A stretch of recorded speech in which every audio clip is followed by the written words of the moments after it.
De jeunes est descendu dans les rues de Goma. Macron assassin, Macron dégage. Voilà les slogans que l'on pouvait entendre. Un drapeau français a aussi été brûlé par les manifestants. Alors cette manifestation à Goma, dans l'est du pays, rappelle celle qui s'est tenue hier à Kinshasa. Des dizaines de jeunes ont tagué l'ambassade de France. Des drapeaux russes étaient également brandis par les manifestants. Alors à l'origine de cette colère, la visite d'Emmanuel Macron à Kinshasa. Le président français est attendu samedi dans la capitale congolaise et il n'est pas le bienvenu pour ces acteurs de la société civile. La France, c'est un pays qui soutient le Rwanda. Or, le Rwanda nous agresse.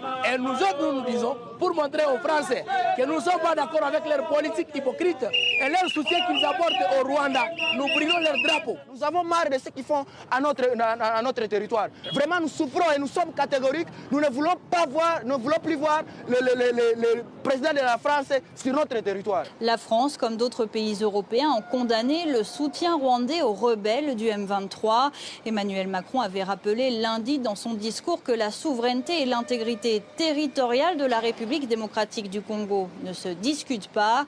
Le parti présidentiel, l'UDPS, a appelé ses militants à réserver, je cite, un accueil chaleureux à Emmanuel Macron. Mais le ministre de la Communication, Patrick Muyaya, a précisé que l'opinion congolaise attend tout de même un engagement clair de la France, ajoutant, je cite, qu'il n'y a pas de place pour l'ambiguïté.